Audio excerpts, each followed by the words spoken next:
નવો CCTV footage સામે આવ્યો છે। ઘટનાના નવા દ્રશ્યો પ્રકાશમાં આવતા તપાસનો ધમધમાટ વધુ તેજ બન્યો છે।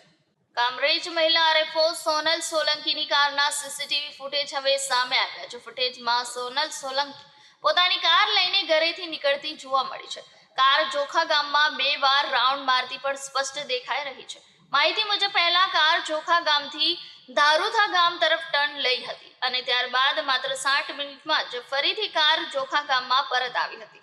જોખા ગામથી અકસ્માત સ્થળ વચ્ચેનું અંતર આશરે 2 કિલોમીટર છે। સુરત જિલ્લા પોલીસ આ સમગ્ર બનાવની દરેક એંગલથી તપાસમાં લાગી ગઈ છે। અકસ્માતનું રહસ્યક્રમ પોલીસ સામે હવે ધીરે ધીરે ખુલતો જઈ રહ્યો છે।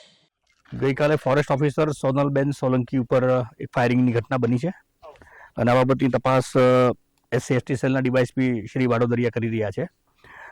પોલીસ અધિક્ષક શ્રી સુરતનાઓએ પણ રાજેશ ગઢિયા સાહેબે બનાવની વાળી જગ્યાની વિઝિટ કરેલી છે। સિનિયર અધિકારીઓ અલગ અલગ ટીમો SOG LCB બધા જ આ ગુનાને ડિટેક્ટ કરવા માટેથી પ્રયત્નશીલ છે। ફરિયાદની અંદર ભોગ બનનાર જે બેન છે એમના પતિ નિકુંજ ગોસ્વામી અને એમના પરિવારજનો આમાં સંડોવાયેલા હોવાની શક્યતાઓ દર્શાવવામાં આવી છે। એ બાબતે પણ પોલીસ તપાસ કરી રહી છે। બનાવવાળી જગ્યાને ગઈકાલે FSL મારફતે પરીક્ષણ કરવામાં આવેલું હતું। આજ રોજ પણ FSLના અધિકારી અને બેલેસ્ટિક સાયન્સ જે FSLનું એક ડિપાર્ટમેન્ટ છે એમના અધિકારીઓ અને ક્રાઇમ સીન મેનેજર દ્વારા ફરીથી ગાડીની તપાસ કરવામાં આવી છે। જે ગાડીની અંદર એ બેનની ઉપર ગોળી મારવામાં આવી છે અથવા વાગેલી છે એ ગાડીનું પરીક્ષણ કરવામાં આવ્યું છે। ડોગ સ્ક્વોડ પણ સ્થળ ઉપર બોલાવવામાં આવેલો હતો। એટલે ટેકનિકલ, મેન્યુઅલ, સાયન્ટિફિક અને બાતમીદારો આ બધા જનું મિલાપીપણા મતલબ મિલાપ કરી અને આ ગુનાની મૂળ સુધી જવા માટેથી અને મૂળ જે આરોપીઓ સંડોવાયેલા છે એમને પકડવા માટેથી અને એમને વિરુદ્ધમાં જે કાંઈ પુરાવા મળી આવવાની શક્યતાઓ છે એ પુરાવા એકત્રિત કરવાની કાર્યવાહી ચાલુ છે। સોનલબેનની સ્થિતિ કેવી છે? સોનલબેનની સ્થિતિ ગંભીર છે। ડૉક્ટરના કહેવા મુજબ 72 કલાક પછી જ આપણે કંઈ વધારે કહી શકીએ, પણ આજે અમે ડૉક્ટર સાથે જે વાત કરી છે મુજબ એની થોડી પરિસ્થિતિમાં થોડો સુધારો થયેલો છે।